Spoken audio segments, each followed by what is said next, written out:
Party सांसद राजा रामपाल। कब तक सोओगे जागो जवानो,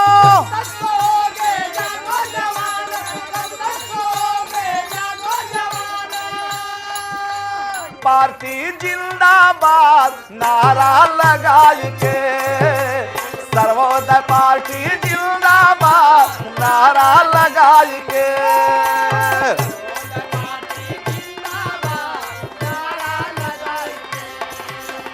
सर्वोदय पार्टी जिंदाबाद नारा लगाई के।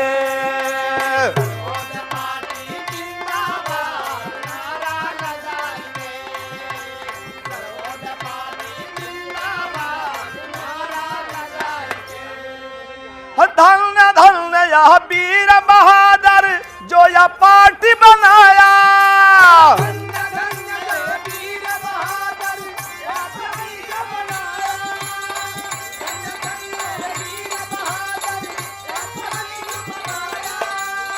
ले लो तुम अधिकार अपना हम सबको है बताया।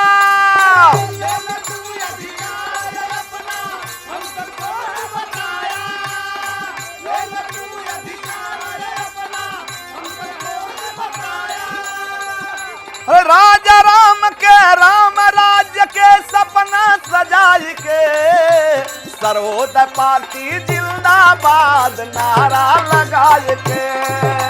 सर्वोदय पार्टी जिंदाबाद नारा लगाई के, सर्वोदय पार्टी जिंदाबाद नारा।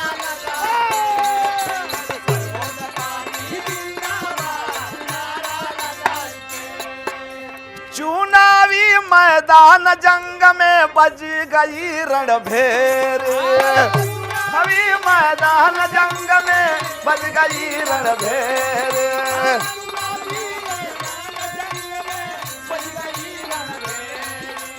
सेनापति बन राजा राम जी डाल दिए हैं फेर।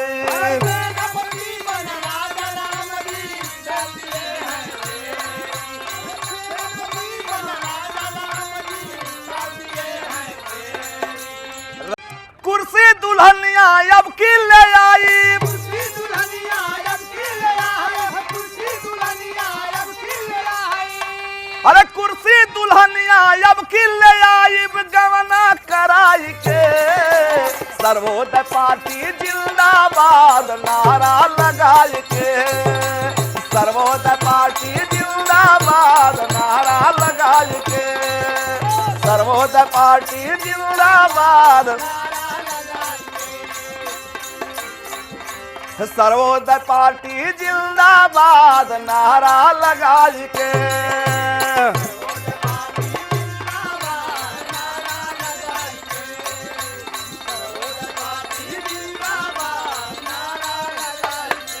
कब तक सोओगे जागो जवानो,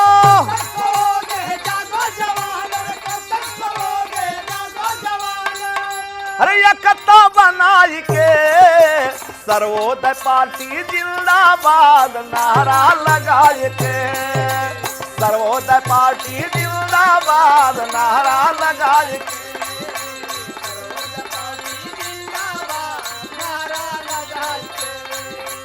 अरे किए है भाषण आकर के नेता,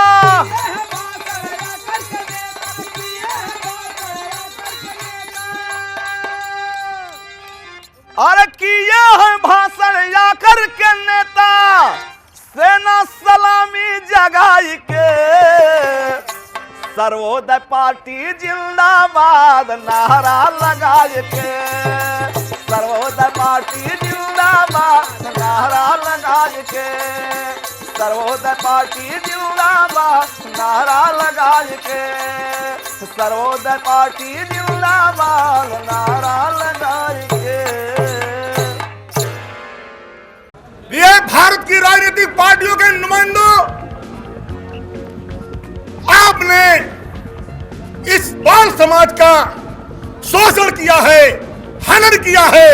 आज तक आपने इस बाल समाज को कोई भी अधिकार देने का काम नहीं किया है कि आप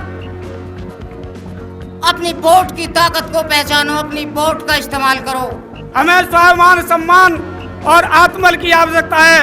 हमने इतनी कुर्बानियां दी है कि हमारा देश है, हम यहीं मरेंगे, यहीं दफन होंगे और यहीं सियासत करेंगे। आने वाला समय राजा रामपाल और भारतीय सर्वोदय पार्टी का होगा। साथियों, पाल समाज सरदार है, इसका इतिहास गवाह है। इस समाज ने तलवार के बल पर इस देश के अंदर अपना शासन स्थापित किया था। आपका भारतीय सर्वोदय पार्टी का बागपत विधानसभा हमने एकदम तैयार है, सभी तरीके से तैयार है।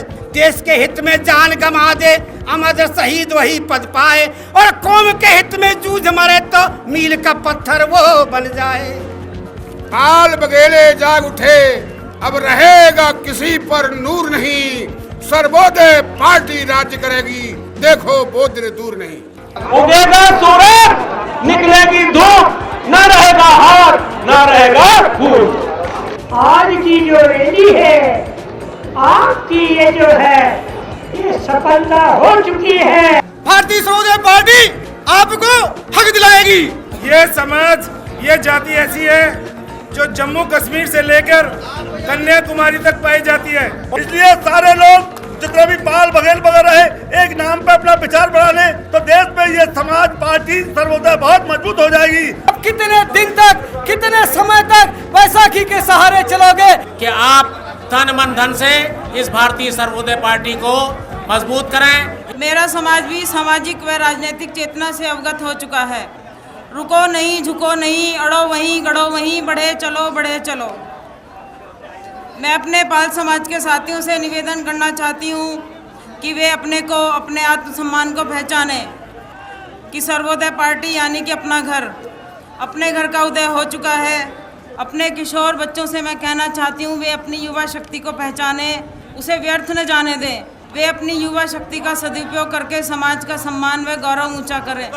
भारत देश को आज़ाद हुए लगभग 60 वर्ष हो चुके हैं, परंतु इस देश के अंदर एक दूसरे को लड़ाया जा रहा है, नफरत का जहर फैलाया जा रहा है। एक जाति के लोगों को दूसरी जाति के विरुद्ध भड़काया जा रहा है। परंतु आज मुझे बहुत ही प्रसन्नता है कि एक ऐसी पार्टी का गठन इस देश में हुआ है जिसके नेता राजा रामपाल जी हैं, और जिस पार्टी का नाम है भारतीय सर्वोदय पार्टी। जिस जाति या समाज का अपना संगठन नहीं होता, वह कभी उन्नति के रास्ते पर आगे नहीं बढ़ सकता। जिस प्रकार बाबा भीमराव अंबेडकर ने किसी समाज की उन्नति के लिए एक महामंत्र दिया था कि संगठित बनो, शिक्षित बनो एवं संघर्ष करो। और इस मैदान में हम लोग सब संकल्प लेंगे, आने वाले इलेक्शन में सब लोग इकट्ठे होकर कंधा से कंधा मिलाकर राजाराम जी के हाथ मजबूत करेंगे कि एक एक वोट भारतीय सर्वोदय पार्टी के निशान पर लगनी चाहिए। कि हमने 2500 साल इंतजार किया है अपने नेता के आने का, अपने चंद्रगुप्त के आने का, और इसकी वजह केवल एक ये रही है कि हम ईमानदार रहे हैं। ईमानदारी का ठेका सिर्फ पाल समाज के पास है। बहुजन समाज पार्टी, जिसको मानवर कांसीराम साहब ने बनाया था, और जिन दलित, शोषित, पीड़ित और पिछड़े लोगों में एक भरोसा जगा था कि हम इस देश के मालिक होंगे, हमारा राज्य होगा, हमें भरपेट भोजन मिलेगा, हमें सम्मान मिलेगा, हमें नौकरी मिलेगी। वो साथियों, एक झटके में उनके बीमार होने के बाद बहन कुमारी मायावती ने उनके बनाए गए अति दलित और पिछड़े अल्पसंख्यक समाज के गरीब मजलूमों के उस महल को 1 मिनट में ध्वस्त करने का काम कर दिया। अब उनका नारा बदल गया है, ये मैं नहीं कहता, ये बसपा खुद ही लगवाती है। पहले कांसीराम साहब कहते थे जिसकी जितनी संख्या भारी उसकी उतनी हिस्सेदारी। आज बहुजन समाज पार्टी कहती है जिसकी जितनी पोटली भारी उसकी उतनी हिस्सेदारी। अरे मुखिया तिथि राजा रामपाल आए, मुखिया तिथि राजा रामपाल आए, भारतीय सर्वोदय पार्टी बनाए, भारतीय सर्वोदय पार्टी बनाए। देता शहादत याजी, देता शहादत अमनी अमर सूर्य चांद, यह भाग्य है, यह भाग्य है हमारी आप आए श्रीमान, हमारी आप।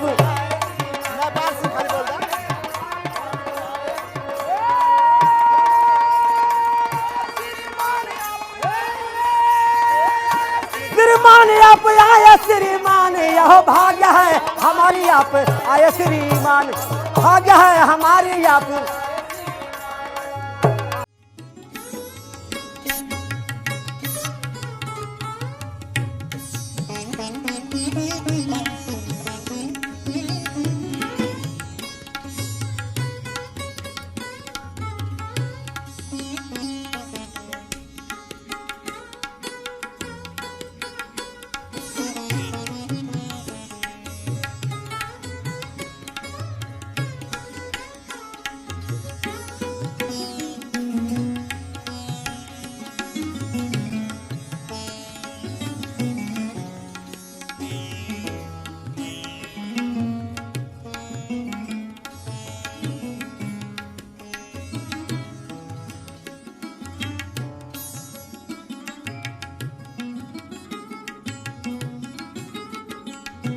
तालियों से स्वागत करें और इसी तरह एक सूत्र में बने रहे।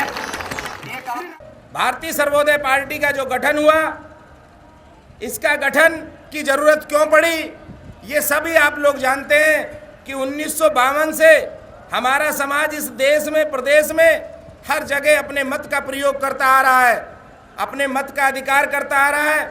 इस देश की राजनीतिक पार्टियां हमारे समाज के वोट को अपना स्वार्थ साधने के लिए इस्तेमाल करती आई हैं। जब उनको सत्ता में भागीदारी देने की बात आई, जब उनके मान सम्मान की बात आई, तो चंद लोगों को उन्होंने दिया जो मजबूत थे, जो आंदोलन करने की क्षमता रखते थे। उन लोगों को पता है कि ये लोग क्षमतावान लोग हैं, इन योग्य लोग हैं, निपुण हैं, इनको थोड़ा थोड़ा दे दिया जाए सम्मान तो ये अपने समाज को हमारे पीछे लगाने का काम करेंगे। ये काम उन राजनीतिक पार्टियों ने किया। उन राजनीतिक पार्टियों की नीयत में खोट आ गया, उनकी बदनीति हो गई। उन्होंने देखा कि ये पिछड़े समाज के लोग हमारे पीछे चलने के लिए तैयार हो गए हैं, हमने इनको मानसिक रूप से अपनी विचारधारा से जोड़ लिया है, अब ये लोग कुछ नहीं कहेंगे। इनमें गांधी जी के तीनों बंदरों के गुण पैदा हो चुके हैं, ये गूंगे बहरे अंधे हमने कर दिए हैं, अब ये हमारे साथ बराबर चलेंगे। तब उन्होंने हमारे हक को, जो हमारा हक था, उस हक को दूसरे लोगों को देना शुरू किया।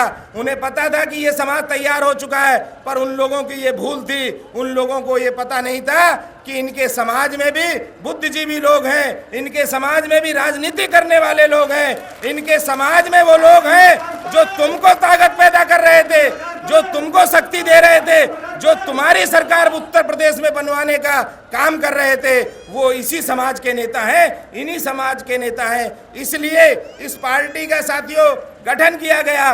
भारतीय सर्वोदय पार्टी हमारे समाज का जो महल है, जो मंदिर आप लोगों को बना के दिया है हमारे नेताओं ने, माननीय श्री सुंदर सिंह बघेल जी ने, सांसद श्री राजा रामपाल जी ने, आप लोगों के विश्वास पे, आप लोगों की मेहनत पे, आप लोगों के दम पे, आपके तन मन धन के सहयोग से ये बनाया गया है। आप लोग, मेरा निवेदन है, आपके इस बेटे का निवेदन है, विनती है कि आप लोग इस महल के कारवां को आगे बढ़ाने का काम करते रहेंगे जब तक ये भव्य महल के रूप में तैयार न हो जाए, जब तक भारतीय सर्वोदय पार्टी प्रदेश और देश में सत्ता की बागडोर संभालने के लायक न हो जाए, तब तक आप लोग इसको बराबर सहयोग करते रहेंगे। कि इस भारतीय सर्वोदय पार्टी को इतना मजबूत बनाना है कि कल को ब्रह्म प्रकाश सिंह पाल किसी लालच में या किसी के बस निकलता है तो सिर्फ ब्रह्म प्रकाश सिंह पाल निकले, उसके साथ समाज न निकले।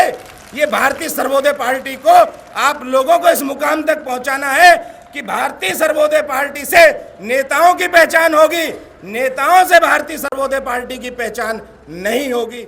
ये पार्टी का गठन किस तरीके से किया और किस लिए किया, और इन थोड़े ही दिनों में एक इतना भव्य कार्यक्रम लखनऊ के मैदान में आप सबके सहयोग से किया गया, उसका भी इस प्रदेश में ही नहीं आसपास के प्रदेशों में भी बहुत अच्छा संदेश गया है और जो राजनीतिक दल हैं उनके पेट का पानी हिला है। आज यहाँ इस दिल्ली में जो कार्यक्रम हुआ है इसकी भी आज से ही चर्चाएं हो जाएंगी और जो लोग हमारी तरफ देख रहे थे, जो हमारे कंधों पर चढ़ के ऊपर बैठ रहे थे, निश्चित रूप से उनकी नींद हराम हो जाएगी। आज लोकतंत्र है और इस लोकतंत्र में जन समूह की बहुत बड़ी आवश्यकता है। तो जन समूह यहाँ इकट्ठा है और लोग भावनात्मक रूप से यहाँ इकट्ठे हैं, क्योंकि इतनी कम समय में इतनी अच्छी तैयारी, इतनी अच्छी भीड़ लोग नहीं कर पाते हैं। लेकिन आप सबके सहयोग से, चूँकि आम लोगों के सहयोग से इतनी भीड़ हुई है, इतना विशाल सम्मेलन हुआ है, उसके लिए मैं आप सबको भी धन्यवाद देना चाहता हूं। और दिल्ली प्रदेश के जो अध्यक्ष हैं श्री ML बघेल, उन्हें भी हृदय से धन्यवाद देना चाहता हूं कि उनका परिश्रम हम सभी के लिए, जो राजनीतिक रूप से लोग हैं उनके लिए ही नहीं, आम आदमी के लिए भी है। उनका जो परिश्रम उन्होंने किया है उसका एक हमको परिणाम मिलेगा निश्चित रूप से। बहुत पहले इस देश में ये व्यवस्था थी कि राजा रानी के पेट से पैदा होता था। अब राजा कहाँ से पैदा होता है? आम आदमी के वोट से राजा बनता है। किसी को भी देख लीजिए। और हमारी ताकत इतनी है, हमारी जनसंख्या इतनी है, लेकिन अच्छी तरीके से अभी उसका प्रदर्शन नहीं हो पाया है। और वो प्रदर्शन का सिलसिला शुरू हो गया है, लखनऊ में शुरू हो गया है, इस दिल्ली में भी शुरू हो गया है। और आपकी शक्ति का प्रदर्शन इस झंडे के द्वारा होने लगा है, इस पार्टी के द्वारा होने लगा है। और निकट भविष्य में जो उत्तर प्रदेश विधानसभा के चुनाव इस अप्रैल मई में होने में उसमें हम सबका ये प्रयास रहेगा आपके सहयोग से कि हमारी भी हिस्सेदारी इस पार्टी के रूप में उस विधानसभा में हो। मैं आपकी दुख तकलीफ को अच्छी तरह से समझ सकता हूं, लेकिन साथियों, ये दुख तकलीफ केवल आज आपको नहीं देनी है। इस दुख तकलीफ के लिए, धूप और बरसात के लिए, गर्मी और जाड़े के लिए आपको मानसिक रूप से तैयार होकर यहां से जाना है। चूंकि ये काम जो हजारों साल की बिगड़ी है, वो कोई एक दो जनसभाओं से बनने वाली नहीं है। इस बिगड़ी बनाने के लिए कई जिंदगियां काम आ जाएंगी। इस बात को मैं अच्छी तरह से समझता हूं। और आज मैं आपको बता देना चाहता हूं कि ये भारतीय सर्वोदय पार्टी नहीं, ये एक आंदोलन है। ये आंदोलन उन गरीब, शोषित, अल्पसंख्यक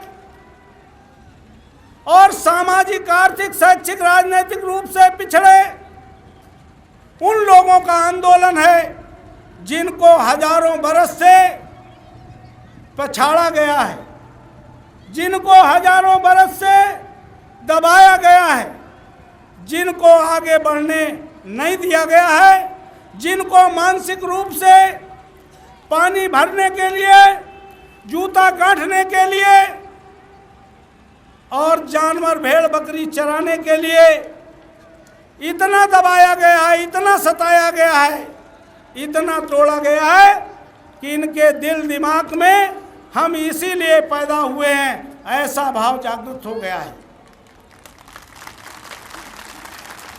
लेकिन साथियों, हमारे समाज में समय समय पर तमाम संत गुरु पैदा हुए हैं। चाहे वो महात्मा ज्योतिबा फूले रहे हों, चाहे साहू जी महाराज रहे हों, चाहे पेरियार ईबी स्वामी रामनारायण नायकर रहे हों, चाहे डॉक्टर अंबेडकर रहे हों, वो समय समय पर इस समाज की बदहाली के बारे में, इसकी बेहतरी के बारे में उन्होंने अपनी पूरी जिंदगी लगाने का काम किया है।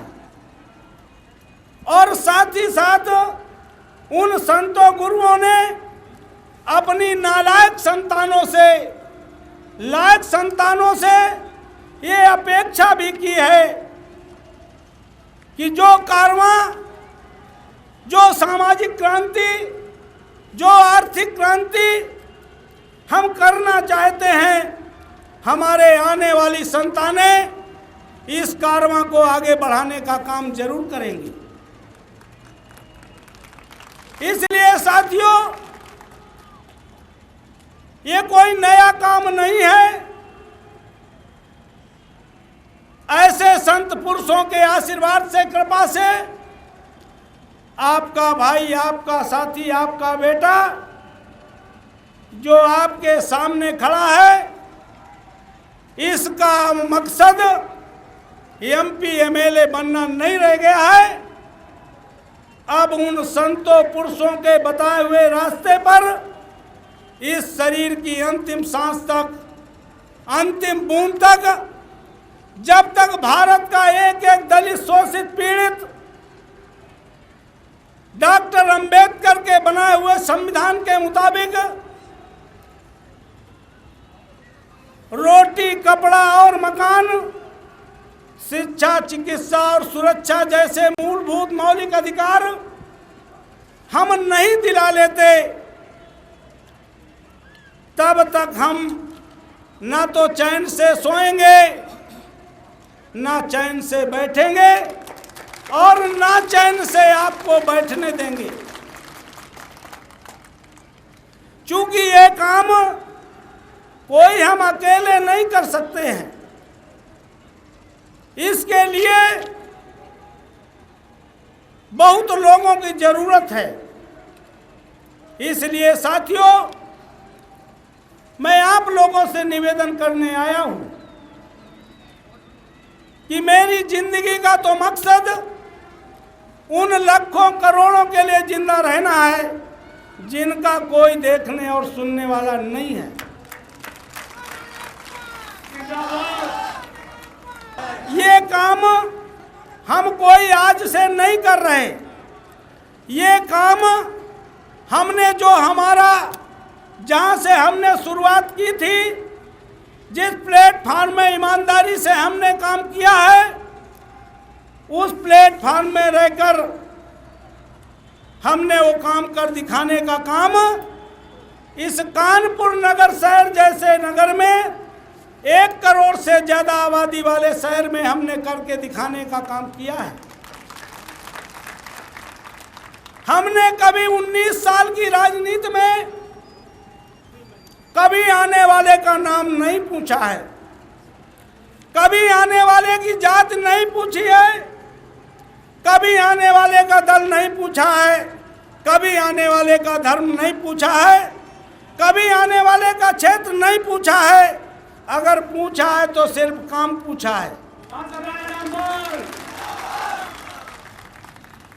लोगों को इस देश में जातियां नजर आती हैं, लोगों को इस देश में दल नजर आते हैं, लोगों को इस देश में धर्म नजर आते हैं, लोगों को इस देश में क्षेत्र नजर आते हैं, लेकिन इस भाई को, इस साथी, इस बेटे को सारे इंसान नजर आते हैं, सारे मानव समाज के लोग नजर आते हैं।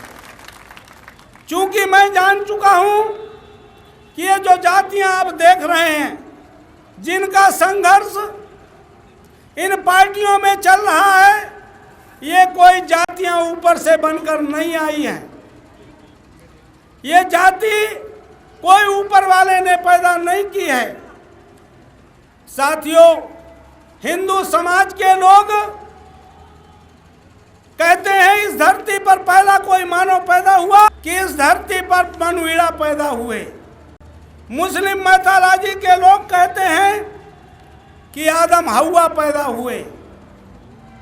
अगर मनुईड़ा केवल पैदा हुए थे, आदम हव्वा पैदा हुए थे, तो ये उन्हीं की सारे विश्व में संतानें हमें दिखाई नजर आती हैं। जहां तक जाति की बात है और इस गड़रिया समाज की बात है, तो मैं कहना चाहता हूं, आपको फक्र होना चाहिए गड़रिया कहने में, क्योंकि इस धरती पर अगर किसी ने कदम रखने के बाद अगर उसका पालन पोषण किसी से हुआ है, तो इस चरवाहे कहे जाने वाले, इस गड़रिया कहे जाने वाले उन जानवरों से इस आदमी का पालन पोषण हुआ है, जो आज भी पैदा होते अपनी माँ का दूध बच्चा नहीं पीता है, बकरी का दूध पीने का काम करता है, भेड़ का दूध पीने का काम करता है।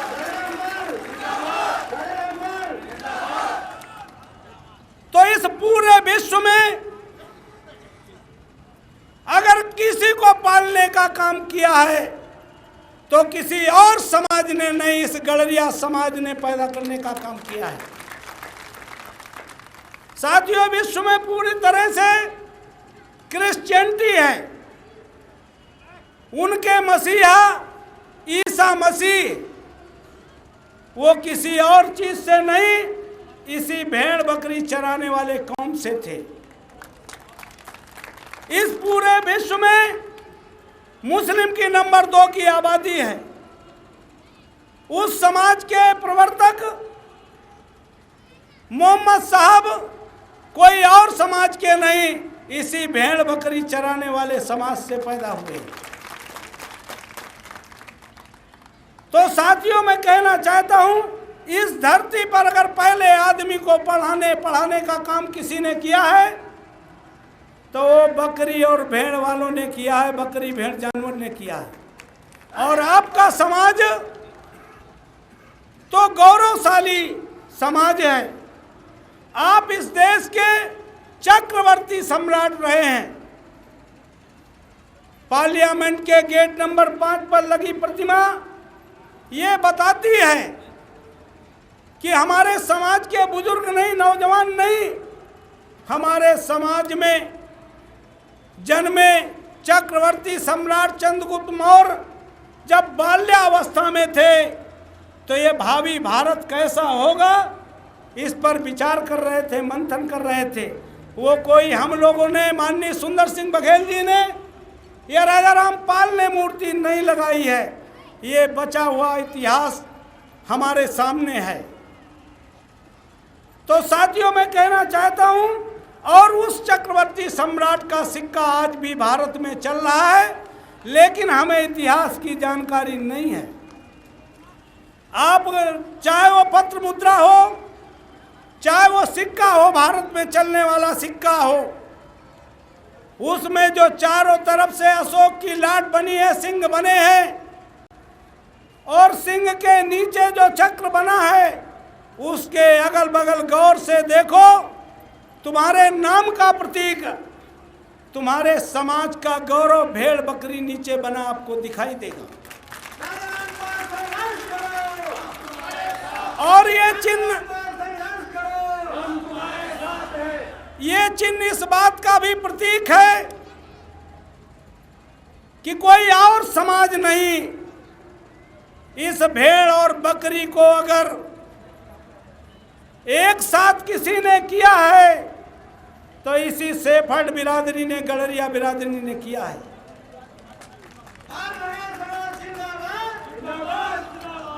इसलिए साथियों, हमने उस समाज के गौरवशाली इतिहास के लिए, जिसमें चंद्रगुप्त सम्राट जैसे लोग पैदा हुए, संत कनकदास जैसे संत पैदा हुए, पेरियार जैसे समाज सुधारक पैदा हुए, कालिदास जैसे विद्वान पैदा हुए, माँ अहिल्याबाई जैसी धार्मिक महिला पैदा हुई, हम उस समाज के वंशज हैं।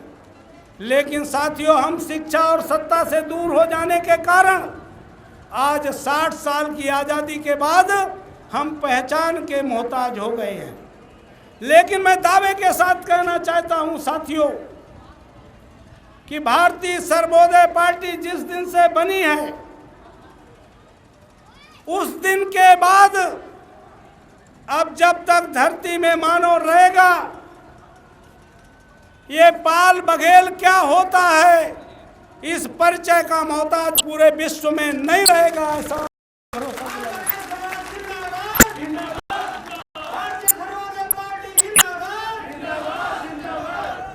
चूंकि साथियों आजादी के बाद को अगर हम देखें तो आजादी दिलाने वाले लोगों ने जिस मंशा से आजादी दिलाने का काम किया था,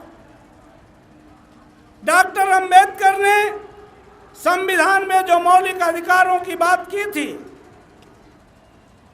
और हमारे समाज के लोगों ने पूरे भारत के लोगों ने ये समझा था कि आज़ाद भारत में हर हाथ को काम मिलेगा, हर खेत को पानी मिलेगा, अब कोई दवा के अभाव में नहीं मरेगा, अब कोई फुटपाथों पर सोने के लिए मजबूर नहीं होगा, अब कोई अपने को असुरक्षित नहीं महसूस होगा। लेकिन आज 60 साल बाद आज़ादी के बाद अभी 26 जनवरी आने वाली है, जो देश का गणतंत्र लागू हुआ 26 जनवरी 1950 को जो लागू हुआ है, आज़ादी की लगभग षष्ठी मनाने जा रहे हैं। तो हम देखते हैं कि गोरे अंग्रेज तो इस देश में चले गए, लेकिन गोरे अंग्रेजों ने भारत के काले लोगों के हाथों, काले अंग्रेजों के हाथे सत्ता सौंपने का काम किया और वो अपने को अवतार कहे जाने वाले लोगों ने इस बहुत बड़े समाज के साथ अन्याय करने का काम किया है। इसलिए साथियों, हम लोगों की जिम्मेवारी है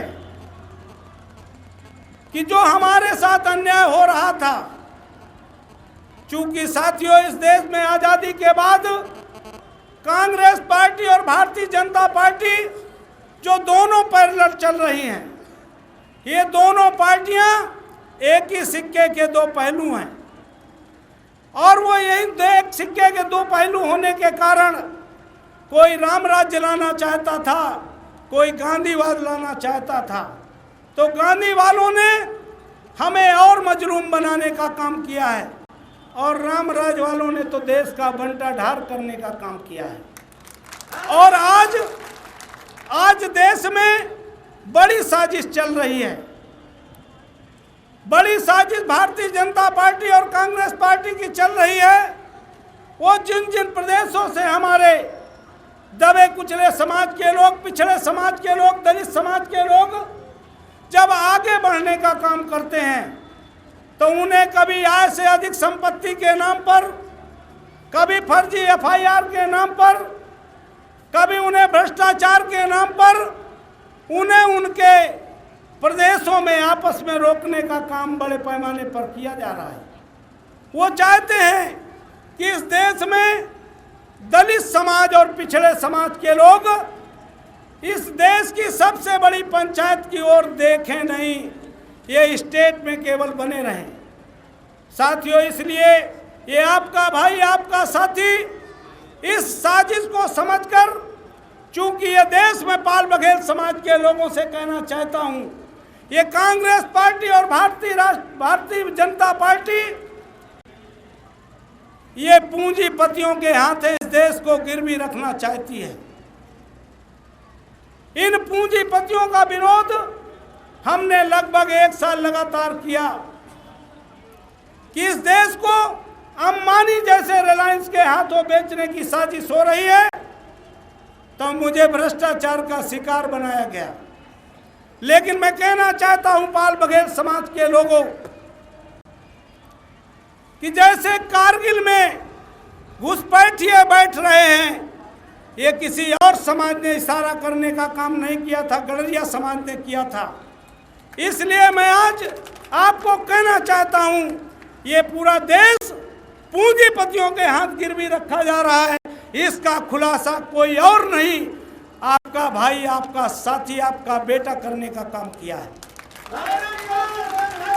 और मैं मैं इस कांग्रेस पार्टी को, सरकार को, इसकी आईबी सीबीआई को, पूरे देश के मीडिया को, विपक्षी पार्टियों को मैं इस बाल बघेल समाज के, इस भारतीय सर्वोदय पार्टी के इस रैली में कहना चाहता हूं कि मेरा चैलेंज है कि अगर मुझे पैसा लेना और सवाल लगाना साबित कर दे तो मैं राजनीति से हमेशा हमेशा के लिए दफन हो जाऊंगा।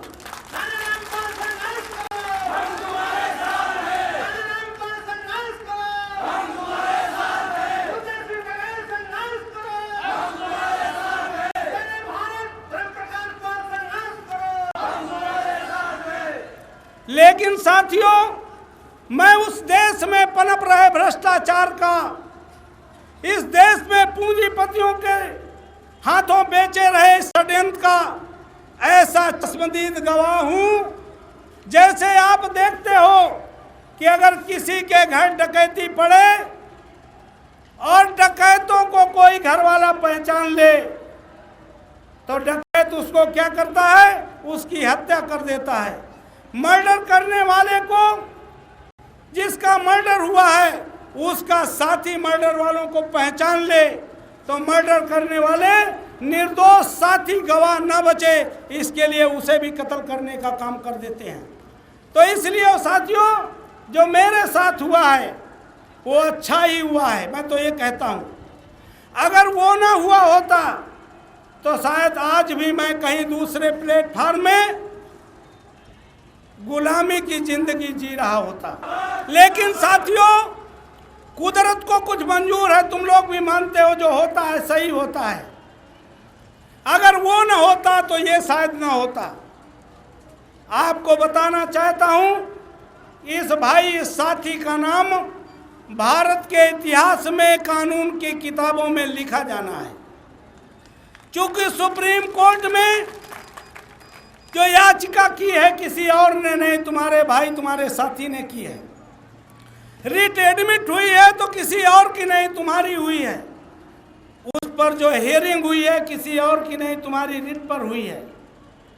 और फैसला जो आना है ऐतिहासिक, वो आने वाले नए साल में आपका उदय होगा, भारतीय सर्वोदय पार्टी का उदय होगा। वो 3 तारीख से लेकर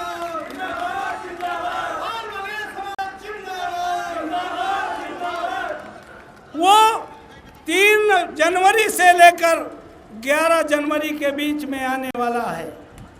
और राजा राम तो नहीं रहेंगे, लेकिन कानून की किताबों में राजा राम पाल वर्सेज यूनियन ऑफ इंडिया, कानून की किताबों को पढ़ने वाले विद्यार्थी पढ़ेंगे।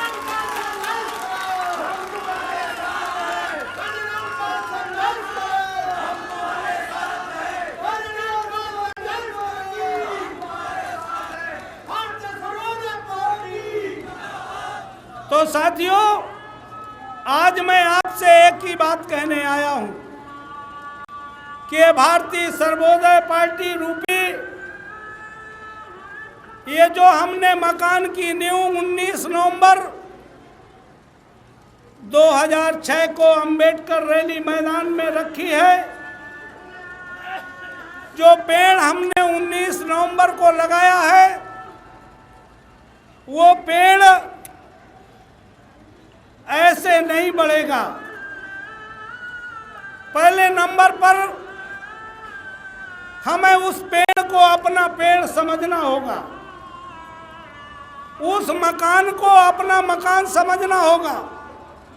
और जब उस मकान, उस पेड़ को अपना समझोगे तो उसमें खाद पानी और कीड़े मकोड़ों से, जानवरों से सुरक्षा करने की जिम्मेवारी भी आप ही की होगी। इसलिए मैं कहना चाहता हूं साथियों कि ये मकान जो 60 साल बाद हम बनाने जा रहे हैं, ये मकान पाल बघेलों का मकान हो, ये पेड़ पाल बघेलों का पेड़ कहा जाए, इसके लिए आपसे कुछ खास बातें करने आया हूं। ये इसलिए भी करने आया हूं कि जिस दिन से हमने पार्टी बनाई है उस दिन से बड़े बड़े राजनीतिक पार्टियां जो इस समाज की रबड़ी मलाई लेकर मौजें उड़ा रहे थे, उनकी नींद हराम होने का काम हो गया है। और आज तो हमने दिल्ली के इस ऐतिहासिक मैदान में जो हमने ये इकट्ठा किया है उससे पूरी देश की पार्टियों की नींद हराम होगी। इसलिए विभिन्न पार्टियां आपके समाज के कुछ नेताओं को आगे करने का काम करेंगी, कुछ समाज में एजेंट छोड़ने का काम करेंगी और वो कहेंगे कि राजा रामपाल को बसपा को हराने के लिए मुलायम सिंह ने फाइनेंस किया है, कुछ कहेंगे सपा और बसपा को हराने के लिए कांग्रेस ने फाइनेंस किया है। तो साथियों, मैं आपसे कहने आया हूं, इन अफवाहों से आपको सावधान रहने की जरूरत है। चूंकि ये अफवाहें आएंगी इसलिए ये बात मैं आपको एडवांस में बता रहा हूं और ये भी आपको भरोसा दिला रहा हूं कि इस पूरे देश में, पूरे विश्व में अगर ईमानदारी का ताज किसी पर है तो किसी और पर नहीं, आपके सर पर है। और राजा रामपाल को अगर मंत्री बनना होता, पैसे कमाने होते तो हमारे आदरणीय सुंदर सिंह बघेल जी बैठे हैं, संरक्षक बैठे हैं। इस उत्तर प्रदेश में 23 विधायक 1996 में बिके थे। ऐसा कोई समाज नहीं बचा था बसपा में जो ना बिका हो, और अगर ना बिकने वाला कोई समाज था तो पाल बघेल था, उसमें आपका भाई, आपका साथी था।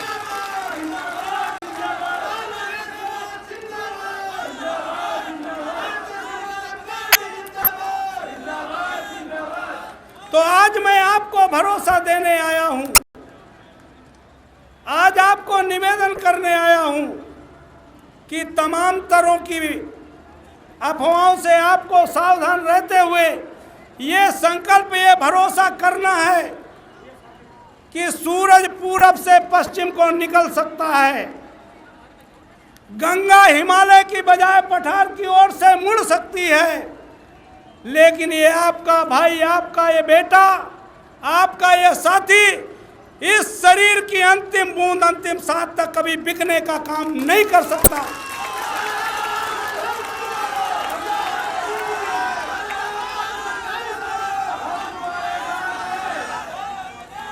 इसलिए साथियों, आपको ये भव्य मकान बनाने के लिए अपने समाज रूपी कीड़े मकोड़ों को, जानवरों को इस भव्य मकान को गंदा करने से, पेड़ को नुकसान पहुंचाने से हमें अपने समाज के लोगों को तैयार करना है। और ऐसे कीड़े मकोड़ों जैसे लोगों से, जानवरों से कह दो कि जिस दल में हो उस दल में रबड़ी मलाई खाओ, गुलामी करो, हमें कोई एतराज नहीं है। लेकिन ये भारतीय सर्वोदय पार्टी किसी पाल बघेल के लिए नहीं, समूचे उस समाज के लिए बनी है जिनको सदियों से दबाया गया है, पछाड़ा गया है। इसमें खरोंच लगाने की हिम्मत ना करो।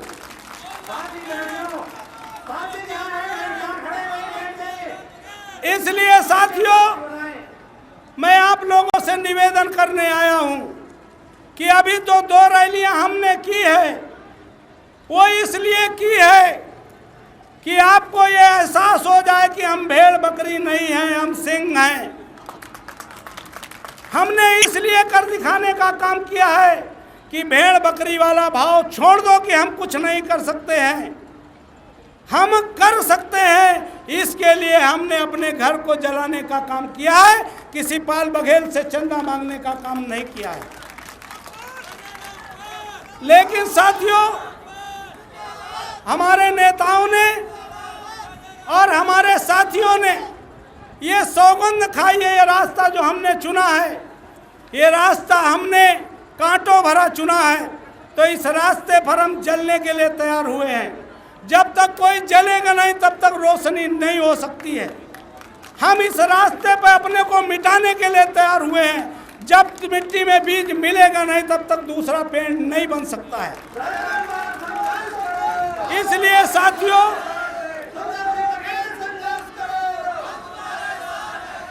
इसलिए हम जलते जलते कहीं बुझ न जाएं, हम मिटते मिटते कहीं अंकुरित होने से रह न जाएं। इसलिए मैं आज इस समाज के रामलीला मैदान में समाज के लोगों से कहना चाहता हूं कि आपका समाज गौरवशाली है, उसकी स्थापना के लिए हम लोग मिटने के लिए तैयार हैं, जलने के लिए तैयार हों। अब हमें ऐसे समाज के नवयुवक चाहिए कि हम बुझने लगे तो वो जलने के लिए तैयार हों, हम मिटने लगे तो फिर मिटने के लिए तैयार हो जाएं। इसलिए साथियों, आज मैं आपसे कहने आया हूं कि ये दिया कहीं बुझ न जाए। इसके लिए मैं पाल बघेल समाज के लोगों से कहने आया हूं कि जब भूखे नंगे लोगों ने, जिनके पैरों में चप्पल नहीं था, शरीर में कपड़ा नहीं था, पेट में भोजन नहीं था, हमारे पास पैसे नहीं, हमारे आने तक पैसे नहीं थे, उन लोगों ने पार्टी बना ली है, उन लोगों ने पक्का मकान बना लिया है, तो तुम्हारी तो आर्थिक सामाजिक स्थिति उनसे बहुत बेहतर है। ये मकान बघेलों का मकान कहा जाए, ये मकान पालों का मकान कहा जाए। इसलिए मैं आपसे कहना चाहता हूँ कि नींव हमने रखी है, मकान की नींव रखी है। हम चाहें अगर भीख मांगना तो दूसरे समाज के लोग ईंटा, राखी, मोरम, चूना और सीमेंट दे सकते हैं, लेकिन वो घर फिर आपका घर नहीं कहलाएगा। इसलिए साथियों, आपको इस देश में मुसलमान भाइयों से सबक लेना चाहिए कि उन्होंने पूरे देश में मस्जिदों का निर्माण किया है, लेकिन उन्होंने कभी हिंदू से चंदा मांगने का काम नहीं किया है। इस पूरे देश में सिख समाज ने बहुत बार ठोकरें खाने के बाद पूरे देश में गुरुद्वारा बनाने का काम किया है, लेकिन कभी हिंदू मुसलमान भाई से चंदा मांगने का काम नहीं किया है। इसलिए साथियों, मैं आपसे निवेदन करने आया हूं कि हम किसी से हमें हाथ न फैलाना पड़े, ये मकान आपका मकान कहा जाए। इसलिए आप लोगों को जो दीपक हमने जलाया है, इसमें जिसके पास तेल हो तेल डाले, जिसके पास डालडा हो डालडा डाले, जिसके पास देसी घी हो देसी घी डालने का काम करे। और साथियों, हमारी सदस्यता 10 रुपये, जिसको समझ में आए 100 रुपये दो, 1000 दो, लाख दो, लेकिन ये दीपक बुझने न पाए, ऐसा संकल्प करके यहाँ से जाएंगे। तो मैं आप लोगों से एक ही बात कहने आया हूँ, अपनी बात समाप्त करने आया हूँ कि आप बड़े पैमाने पर पूरे देश में सदस्य बनाने का काम करेंगे। इस पार्टी को, इस झंडे को मरते दब तक झुकने नहीं देंगे, ऐसा संकल्प करके जाएंगे। इसलिए साथियों, किसी ने कहा है जो रास्ता हमने अख्तियार किया है वो काफी कठिन है, कांटों भरा है, लेकिन आप हमारे पर भरोसा करें। मैंने कहा है कि हैं कठिनाइयाँ बहुत इंसान के आगे, हैं कठिनाइयाँ बहुत इंसान के आगे, लेकिन हमें सब गवारा है ईमान के आगे। हमें सब गवारा है ईमान के आगे। रोशनी बदनाम ना हो जाए इस डर से, ईमानदारी बदनाम ना हो जाए इस डर से, हमने रख दिया है आपके भरोसे एक दिया तूफान के आगे। इसलिए साथियों, हमने लिया है कि इस देश में जैसे एक बाप की अगर 6 संतानें होती हैं तो एक लड़का नौकरी करता है, एक लड़का बिजनेस करता है, एक लड़का खेती करता है, एक केवल कुछ नहीं करता, शराब पीता है, एक लड़का लंगड़ा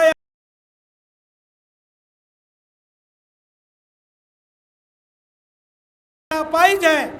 लेकिन मैं कहना चाहता हूं, नौकरी वाला नौकरी से आगे बढ़ जाएगा, व्यापार वाला व्यापार से आगे बढ़ेगा, खेती वाला खेती से कम बढ़ेगा, लेकिन बाप की जायदाद पर सभी लड़कों का बराबर का हक होता है कि नहीं होता है? हाथ ऊंचा करके बताओ। जैसे एक बाप की प्रॉपर्टी पर लायक नालायक लड़कों का सभी का हक होता है रोटी कपड़ा और मकान में ज्यादा, वैसे राष्ट्र आप है। तुम्हारे वोट की दम पर नेता इस देश की बड़ी पंचायत और स्टेट की पंचायत में जाते हैं, लेकिन एक करोड़ों को गुलाम लाचार बनाए हैं। तो भारतीय सर्वोदय पार्टी यह संकल्प करती है कि जैसे बाप की जायदाद पे सबका हिस्सा है, वैसे देश हमारा है। इस देश पर राष्ट्रीय आय जो भी होगी उसका 50% हमें वोटरशिप के जरिए नगद देने का काम सरकार करे, ऐसा हमारा फैसला है। और इसके लिए हमने लगभग 100 सांसदों की, ऐसे दलित पिछड़े समाज के सांसद हैं, उन्होंने एक सामूहिक याचिका संसद में लगा रखी है लगभग 1 साल से। भारतीय सर्वोदय पार्टी ये भी संकल्प करती है, तब क्योंकि सर्वोदय तभी होगा जब कम से कम मिनिमम जो वेज है, जो न्यूनतम मजदूरी है, वो न्यूनतम मजदूरी जो आज देश में 60 रुपए लगभग है, इतनी न्यूनतम मजदूरी किन्हीं बिचौलियों के हाथ से नहीं, सीधे वोटर के नाम खाता खोलकर भारत सरकार देना सुनिश्चित करे, ऐसी भी हमारी घोषणा है। और इसको दिलवाने के लिए भारतीय सर्वोदय पार्टी पूरे देश में अभियान चलाएगी, पूरे प्रदेश में अभियान चलाएगी। और जब तक एक एक आदमी को इस वोटरशिप के रूप में, मतदाता व्रत के रूप में हम दिलवा नहीं लेंगे, तब तक हम इस देश का सर्वोदय नहीं समझेंगे, तब तक इस देश के हम नागरिक अपने को नहीं समझेंगे, हम 2 नंबर के नागरिक हैं। इसलिए संकल्प लो कि तब तक ये आज़ादी अधूरी है, जब तक संविधान में मौलिक अधिकारों के तहत वोटरशिप मिल जाए, तब तक ये गणतंत्र अधूरा है। इस गणतंत्र और आज़ादी के लिए अब पाल बघेल समाज ईमानदार समेत अब आगे आना होगा। इसी के साथ मैं सभी साथियों को, अपने माता पिता बहनों को इस बात के लिए बधाई देता हूं कि जो हमने आंदोलन शुरू किया है, उस आंदोलन को गति पकड़ाने के लिए हम जब जब आपके बीच में आह्वान करें, उसमें आप तन मन धन से साथ दे करके अपने गौरवशाली समाज की स्थापना करने का काम करोगे, इतिहास को पुनर्स्थापित करने का काम करोगे। और हमारे कौन कौन से हमारे समाज के संत गुरु महासम्राट रहे हैं, अब उनको किसी और को बताने की जरूरत नहीं है, ये उनकी लायक संतानें इस पूरे देश में बताने का काम करेंगी। ऐसा मैं आपसे निवेदन करते हुए पुनः इस बात के लिए निवेदन करते हुए कि जो लोग जहां से आए हैं, दुख तकलीफ उठा के आए हैं, वो लोग जितने लोगों को अपने साथ लाए हैं, उनको सुरक्षित मुकाम तक पहुंचाने का काम करेंगे। ऐसा आपसे निवेदन करते हुए पुनः सभी लोगों को बहुत बहुत धन्यवाद देते हुए अपनी वाणी को विराम देता हूं। जय भीम, जय भारतीय सर्वोदय पार्टी, जय पाल बघेल समाज। यदि अपनी चाहते हैं आप लोग भलाई, ना है मन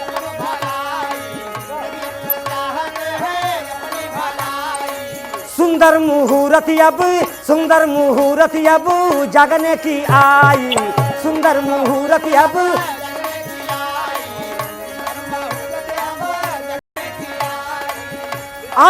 जन्नत से हो, अब जन्नत से अहिल्या का ऐलान है। मोरा सोने का चिड़ैया हिंदुस्तान है, मेरा सोने चिड़ैया हिंदुस्तान है।